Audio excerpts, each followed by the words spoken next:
सालों से काम कर रहा है to prevent gender based violence with a special focus on sexual violence. कानून बनाए हैं, वर्कप्लेस सेक्सुअल हैरेसमेंट का कानून हमारे पब्लिक इंटरेस्ट लिटिगेशन से बना है।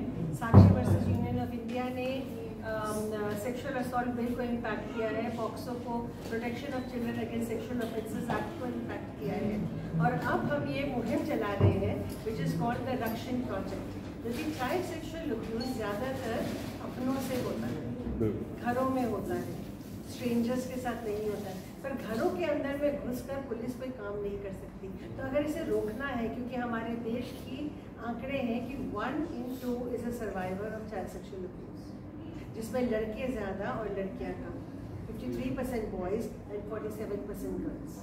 तो अगर घरों में रुककर हम घुसकर हमको चाइल्ड सेक्सुअल अब्यूज़ को रोकना है, तो ये बर्डन हम बच्चों पे नहीं डाल सकते हैं। ये बर्डन हम उन बड़ों के साथ भी बात नहीं कर सकते जो अभी तक इसे होने दे रहे हैं। तो इसे घरों के अंदर में रोकेगा कौन? तो इसलिए हमने निश्चय किया कि हम काम करेंगे देश के युवा वर्ग के साथ, जो कॉलेजेस में एनएसएस में पार्टिसिपेट कर रहे हैं, नेशनल सर्विस स्कीम वॉलंटियर्स जो हैं, उनके साथ हम उनके कॉलेजेस में उनको जाकर सिखाते हैं कि पहले तो समझिए कि चाइल्ड सेक्सुअल अब्यूज़ क्या है, कैसा है, उसका क्या बिहेवियर्स है, उसके कानून क्या हैं, उसे आप कैसे रोक सकते हैं, उसे कैसे पहचान सकते हैं, और अगर खुद के साथ हुआ है उसको अपने आप को कैसे हील कर सकते हैं। तो ये द रक्षण प्रोजेक्ट बाय साक्षी, ये मुहिम चली है। What are the key programs and services your organization offer to children who have experienced child abuse and their families? देखिए, ऐसा है कि हम सभी कुछ सब कुछ नहीं कर सकते हैं। तो हमने अपना स्कोप ऑफ वर्क बहुत क्लियरली डिफाइन कर लिया है कि हम प्रिवेंशन के ऊपर काम करेंगे, प्रिवेंशन, प्रोहिबिशन एंड रिड्रेसल। तो हम प्रिवेंशन के ऊपर काम करते हैं कि नुकसान होने के पहले कैसे उसे हम रोक सकें, क्योंकि एक बार चाइल्ड सेक्सुअल अब्यूज़ तो हो गया तो ज़िंदगी भर का ट्रॉमा आपका साथ नहीं छोड़ सकता, आप चाहे कुछ भी कर लें उसको। और जस्टिस हमारे देश में बहुत कम मिलता है, क्योंकि कितने ही केस रिपोर्ट होते हैं घरों में हो रहे इस तरह के क्राइम के बारे में, है ना।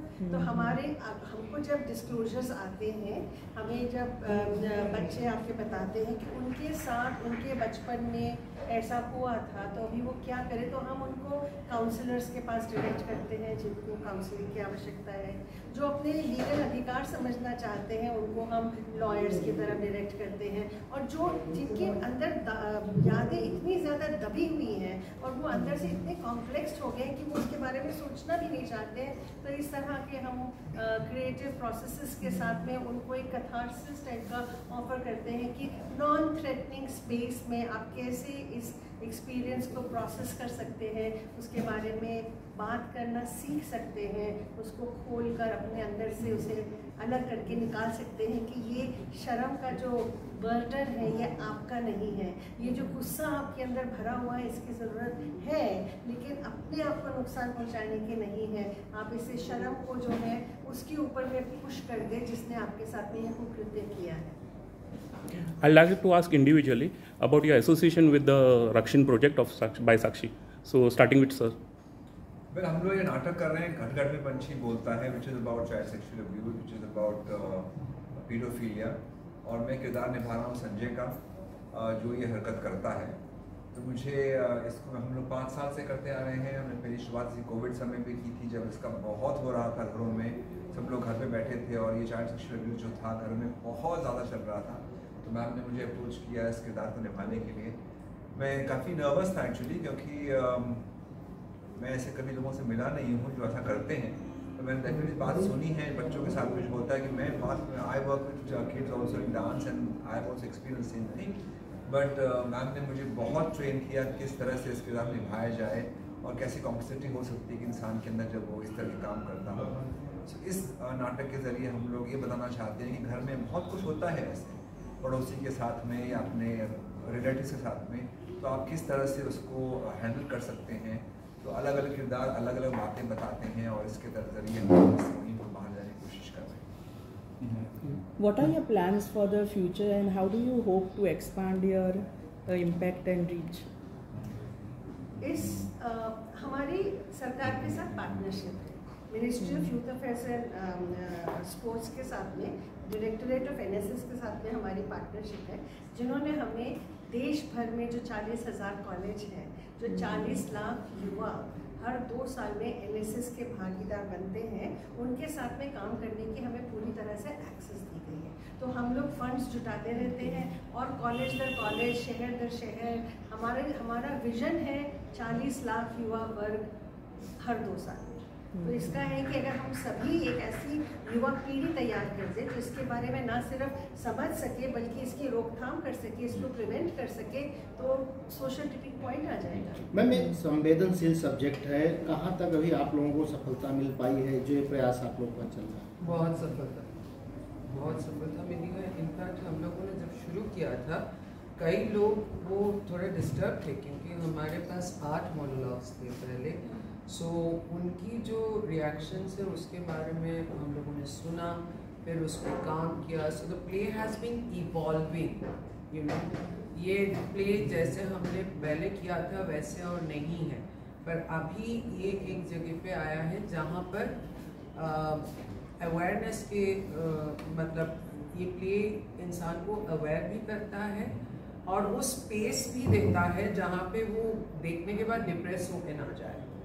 ये भी एक बहुत इम्पॉर्टेंट चीज़ है क्योंकि जो लोग इन चीज़ों से गुजरते हैं, depression becomes part of their life. So वो चीज़ से to give them that assurance कि डिप्रेस समझ में आता है कि आप क्यों डिप्रेशन में हैं, पर that is not a solution.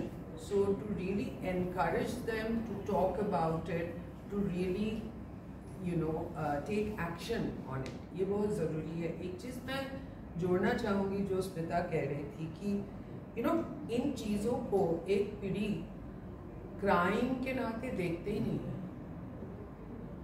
एक पीढ़ी जो है वो इन चीज़ों को, जैसे हमें अभी भी पता है कि marital rape is not considered as rape. Similarly ये जो अब्यूज़ साल चलता आया है, जैसे कि स्मिता बता रही थी कि मुझे तो आंकड़े साक्षी में आने के बाद पता चला।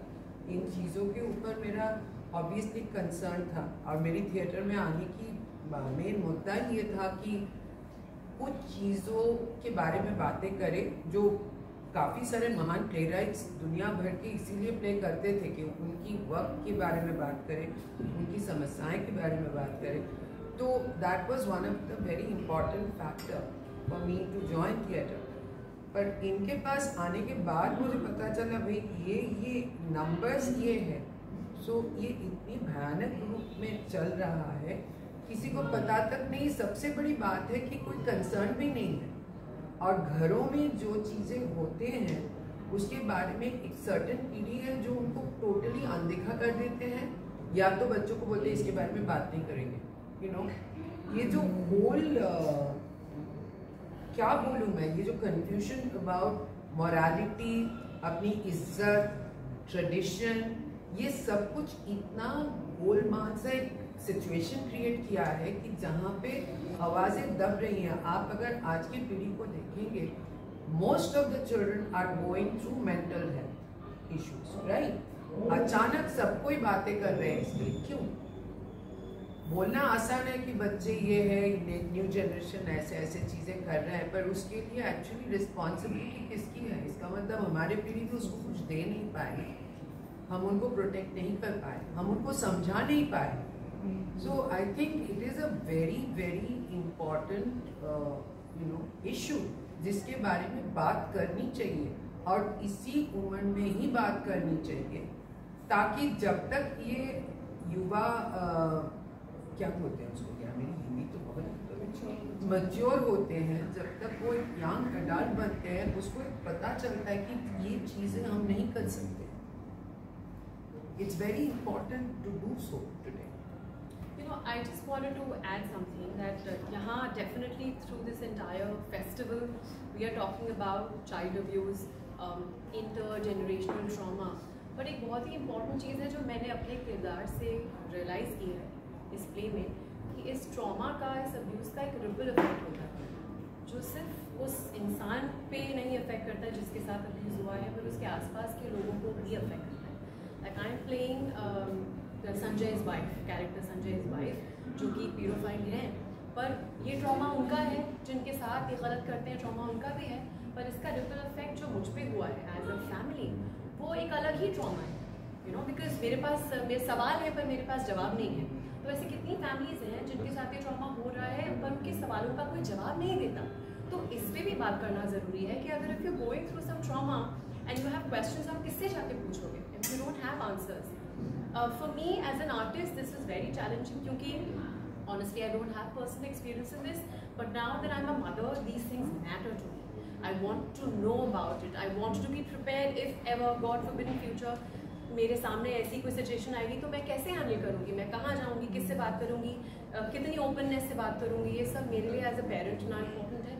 इसलिए ये प्रोजेक्ट, इस प्रोजेक्ट का हिस्सा बनना मेरे लिए पर्सनली बहुत इम्पोर्टेंट और वैल्यूबल था।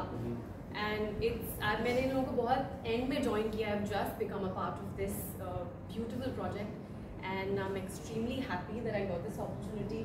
एंड स्मिता मैम ऐसी परतें खोलती हैं हम परफॉर्मर्स की, जो हमें पता ही नहीं था कि हम एक अनियन है अंदर और हम में इतनी लेयर्स हैं, but she keeps ripping them, opening them, और हमें एहसास होता है कि हमें बहुत सारी सुंदर चीज़ें हैं, बस एक ऐसा इंसान चाहिए होता है जो हमें हमारी इंसानियत के अलग अलग लेयर से पहचान करवा पाए। मैं एक और बताना चाहूँगा, हम लोग जब स्पेशल भी शो करते हैं, शो के बाद कोई ना कोई 2-3 लोग ऐसे ज़रूर आते हैं जो आके बोलते हैं उनके साथ में ऐसा हुआ। मुझे भी याद है, एक पिछली बार में शो किया था, एक आदमी आया और मैं नाम नहीं लूँगा और मैं उनको जानता भी हूँ, उन्होंने आके मुझे कहा कि आपका किरदार इस नाटक में आत्महत्या कर लेता है। मैं आत्महत्या नहीं करूँगा, पर मैं कबूल करता हूँ कि मैंने ऐसा किया है। एंड वो अपने आप से मेरे सामने बोला, and I was pretty surprised, and then he met ma'am also and he said I am sorry what I have done, and she told him जाके जिसे किया उसको सॉरी बोलिएगा और फिर से कभी मत करिएगा। तो आई थिंक ये जो सेल्फ अंडरस्टैंडिंग रियलाइजेशन होता है, ये बहुत महत्वपूर्ण है। ऐसी लेडीज़ भी आई थी मिलने के लिए, एक मेरे पास आती हैं और बोलती तुम लोग आदमी लोग क्यों करते हो ऐसा। मैंने कहा मैम मैंने तो नहीं किया, पर लेकिन मैं जानता हूँ ऐसे लोग करते हैं। वो 55-56 की उम्र की होंगी। उन्होंने कहा मेरे साथ जब मैं 15 साल की थी मेरे भाई ने सेक्सुअल अब्यूज़ किया, एंड आज मैं जाके मेरी माँ को बोलूँगी। सो आई थिंक ये छोटी छोटी बातें जो हैं एक एक करके अगर आगे बढ़ेंगी तभी आगे आ पाएंगी। And I think all thanks to Sakshi and to Smita ji for creating such a wonderful project कि लोगों को अवेयरनेस बढ़े, मिले लोगों को। और अगर हमने इतने 20-25 शोज हो गए इसके भीतर, अगर हमने 2 लोगों की ज़िंदगी में भी अगर हमने बदलाव लाया, आई थिंक हमारा पूरा करने का जो काम है वो साकार हो गया। Madam, as you know, both the parents are working today in metro cities, so children are very fear how they should speak up, क्योंकि वो घर पे अकेले रहते हैं, रिलेटिव्स के साथ रहते हैं। How should they come up with their opinion or suggestion on how they should talk to the parents? ऐसा हुआ है या नहीं, बहुत ज़रूरी है इसमें ये पहचानना सबसे पहले कि ये जिम्मेदारी बच्चों की नहीं है, ये जिम्मेदारी आपकी एडल्ट कम्युनिटी की है कि वो अपने बच्चों को महफूज कैसे रखेंगे। ये बर्डन बच्चों पे डाल देना कि बच्चों आप लोग सेफ रहो, ये गलत है ना। ये ज़रूरी है कि बच्चों के आसपास एक ऐसा एनवायरनमेंट, एक ऐसे एलाइज, एक ऐसे एडल्ट कम्युनिटी तैयार की जाए जो उन बच्चों को किसी भी ऐसी आँख से महफूज रख सके। फिर दूसरी बात है, दूसरा लेयर है, पहला चरण ये नहीं कि बच्चों को सिखाए, दूसरा चरण है कि बच्चों को सिखाया जाए कि वो इसके बारे में खुल के भाषा से कैसे बात कर सकते हैं। ये तो हम जब कभी अपने बच्चों के साथ बात करते हैं तो हम उनको यही कहते हैं गंदी बात, शर्म, शेम, गंदी बात शेम को ना बोलकर उन्हें उनके बॉडी पार्ट्स के बारे में समझाया जाए, उनको उनके प्राइवेट स्पेसेस के बारे में समझाया जाए, उनको उनकी बॉडी ऑटोनॉमी के बारे में समझाया जाए, उनको बाउंड्रीज, दायरों के बारे में समझाया जाए, और उससे भी ज़्यादा ज़रूरी उन्हें ये समझाया जाए कि वो किस पर ट्रस्ट कर सकते हैं। तो एलाइज को आइडेंटिफाई करना उनके बड़ों का काम है कि आपके पास में कोई तकलीफ हो तो आप इस इंसान को खुलकर बता सकते हैं, इन शब्दों का इस्तेमाल कर सकते हैं। ये दूसरा चरण है, पहला नहीं। तो बच्चों को कैसा सिखाया जाए कि वो सेफ रहे, यही ये अगर हमने पहले ये सोचा तो हम गलत ट्रेन पर चढ़ रहे हैं। Also, one thing I would like to add कि क्योंकि मैं बहुत साल स्कूल में काम करती हूँ और उनमें से एक स्कूल जो है वो विदेशियों की one of the most important school in India. वहाँ पर sex education is part and parcel of your syllabus curriculum. Whereas Indian जो schools हैं वहाँ पर इसके बारे में बातें ही नहीं किया जा सकती. Whereas वहाँ पर there are zillions of ways जिस तरीके से उनको समझाया जाता है, बोला जाता है, so that they are aware about it right from the childhood. हमें टीचर्स को भी दायरा रखना पड़ता है कि हम ये करते हैं, हम ये बोल सकते हैं, हम ऐसे बोल सकते हैं, पर हम कहाँ. It's very very important. हमारे समाज में कुछ चीज़ें ऐसे खेल खेल में ऐसी आदत सी बनाए गए हैं कि कोई अगर उस पर खड़े होके कोई बच्चे भी बोले कि मुझे ये पसंद नहीं, मत करो, so it is not accepted. No means no. It is also जायज़ है वो बच्चे के और हर छोटी सी छोटी बात और उनको ये सिखाया जाए, ये तो होता ही आता है, इसमें क्या बड़ी बात है. नो, बड़ी बात है. क्यों करेंगे हम ये बोलते बोलते वो चीज़ें बहुत रेगुलर हो जाएगी. छोटा सा किस्सा है. एक हमारी जानने वाली है, उन्होंने अपना किस्सा बताया तो उन्होंने अपने बेटे को तैयार किया क्योंकि वो एक she is a survivor self. तो उन्होंने बहुत संजीदा थी इस बात को लेकर. तो उन्होंने अपने बेटे को सिखाया कि बिना परमिशन के तुम्हारी बॉडी को कोई हाथ नहीं लगा सकता. और सच्चा वो डॉक्टर के पास गए उसका चेकअप कराने के लिए, और डॉक्टर ने उसका चेकअप करने के लिए उसकी पैंट उतारी कि हम चेक. उसने he has not asked me, उससे पूछा नहीं कि वो मेरे को टच कर सकते हैं या नहीं. 3 साल का बच्चा, ठीक है. इस तरह से तैयारी हो. मेरी ग्रैंड डॉटर है अपनी, उसको अगर हमको हक करना होता है तो मेरी बेटी ने उसको तैयार किया कि हम उससे पूछते हैं, can I give you a kiss, can I hold you, will you hold my hand.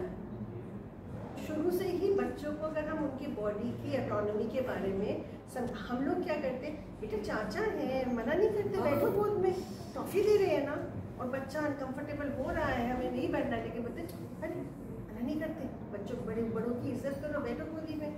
तो ये यहाँ इस सोच से निकल के अगर बच्चों के साथ काम करना है तो बच्चों को ये समझाएं कि उनकी कंसेंट हर जगह जरूरी है. Ma'am, you have talked about prevention is better than cure through all these examples. So I would like to know how can one become a Rakshin, which you have talked about. अगर आपके दिलो दिमाग में एक ये conviction है कि ना करेंगे ना करने देंगे, हो रहा है तो रोक देंगे, और अगर हुआ है तो बोल के रहेंगे, तो आप आज से रक्षण. क्योंकि रक्षण is nothing but a preventer of harm, जो नुकसान को होने से पहले रोक सके. लेकिन ये इतना आसान नहीं है जितना लगता है, क्योंकि नुकसान को होने से पहले रोकना इज लाइक डिजास्टर मैनेजमेंट. पहले डिजास्टर के लिए आपको प्रिपेयर होना पड़ता है, तो आपको सीखना पड़ेगा, वो स्किल सीखना पड़ेगा, वो लैंग्वेज सीखनी पड़ेगी, वो बात करने का तरीका सीखना पड़ेगा. इसके बारे में आपको क्या बिहेवियर्स को देखना है, क्योंकि छिप के आते हैं, ये सामने हो रहे होते हैं और हमें दिखते नहीं है, समझ में नहीं आता, क्योंकि हमारे आंखों की जो शर्म होती है ना, वो हमें उसे देखने से रोक देती है कि नहीं ये मुझे लग रहा है ये ऐसा तो नहीं कर रहा होगा, उसकी ऐसी सोच तो नहीं हो सकती. इस शर्म को हटा के हमको व्हाट इज व्हाट, स्पेड की भाषा सीखनी पड़ेगी. सेफ स्पेस क्या होती है, सेफ स्पेस कैसे बनाई जाती है. हम लोग करते हैं विक्टिम ब्लेमिंग, हम लोग कहते हैं तुमने ज़रूर कुछ किया होगा, तुम्हारी गलती होगी, तुम जाके ज़्यादा कुछ करा होगा, तुमने इन्वाइट किया. हमको विक्टिम ब्लेमिंग से हटना पड़ेगी. कुछ मैंने आपको मुद्दे बताए हैं जिसकी तैयारी करनी पड़ती है ताकि आप एक preventive. Also not to be judgmental. और इसके लिए रक्षण प्रोजेक्ट के अंदर में हमारे पास में 18 मॉड्यूल है, 12 सर्टिफिकेट है, 2 साल का ये प्रोग्राम है. आपकी पेस पे कोई मॉड्यूल आधे घंटे का है, कोई 15 मिनट का है, कोई 1 घंटे का है, कोई 10 मिनट का भी है, पर उनको आप अपनी पेस पे करते जाए, सीखते जाए, अप्लाई करते जाए, और एक से बढ़कर एक हम ऐसी कड़ी बनाते जाए जैसे यहाँ बन रही है हर साल. तो आप रक्षण. मैडम ये मुहिम तो बहुत अच्छी है, लेकिन फिर भी एक फियर रह जाता है माइंड में, एक बच्चे के, एक यूथ के, एक पेरेंट्स के भी रहता है डेफिनेटली कि बदनामी होगी, सोसाइटी में क्या बोला जाएगा, लोग मुझे अच्छी नज़रों से नहीं देखेंगे या गलत नज़रों से देखेंगे. ये बदनामी होगी जो बात हम कर रहे हैं, वो बदनाम कौन कर रहे हैं?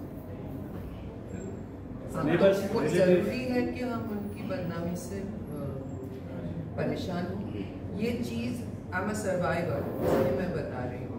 माइंड में रहता है, माइंड में रहने के लिए I had a very liberated parents. In spite of that, when something like this happened to me, they wanted me to keep quiet about it, which created a lot of confusion within me that in some ways we are so liberated, but why can't I talk about this?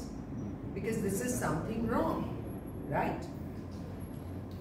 हम कुछ चीज़ों से जब affected नहीं होते हैं, बोलते हैं कि हम ये नहीं सुनेंगे, हमें करना है, हम कर रहे हैं, वो तो नहीं देख रहे हैं, उसका क्या वो है मतलब है, why would I listen to that person, और क्यों मैं अपनी ज़िंदगी उनके हिसाब से चलूँगी, मुझे ये सही लगता है मैं ये करूँ। अगर ये हम बाकी चीज़ों में कर सकते हैं तो इसमें क्यों नहीं कर सकते? ये चॉइस अपनी है कि हम कितना उसमें देखेंगे कि मेरे रिलेशनशिप खराब हो रहे हैं, कि मेरे रिलेटिव्स जो है नहीं आएंगे भाई ठीक है, क्या फर्क पड़ता है? What is more important to me, my child और माई सो कॉल्ड इज्जत in front of relatives? And how is it connected with इज्जत? किसी की इज्जत उतार रही है और आप अपने इज्जत को लेके बैठे हुए हो, उसकी इज्जत उतार रही है, उस पर आप बात नहीं कर रहे हो। What kind of society are we living with? एक मैसेज इसमें मैं आपको बोलूँगी कि डिनायल, साइलेंस, शेम और स्टिग्मा ये सबसे बड़े 4 बैरियर्स हैं जो हमें इसके बारे में बात करने से रोकते हैं। तो हमारे को अगर बात करनी है कि इसकी जो, और दूसरी बात है कि शर्म जिसके साथ हुआ है उसको नहीं, जिसने किया है उसको आनी चाहिए, है ना? और ये बर्डन शिफ्ट करने की हम सबकी जिम्मेदारी है, एक अकेले की। एक मैसेज आपकी तरफ से, सिंपल सा मैसेज है, सिंपल सा मैसेज है, रक्षित बनिए, प्रिवेंटर ऑफ हार्म बनिए, होने से रुकिए मत, डरिए मत, चुप मत रहिए, जो दिख रहा है उसे बोल दीजिए, उसे रोक दीजिए, किसी की जिंदगी को बर्बाद होने से पहले रोक दीजिए, क्योंकि जो ये ट्रॉमा है होने के बाद में ये जिंदगी भर साथ रहना है। आप उसको हील करते रह सकते हैं लेकिन ये आपको छोड़कर जा नहीं सकते। Thank you.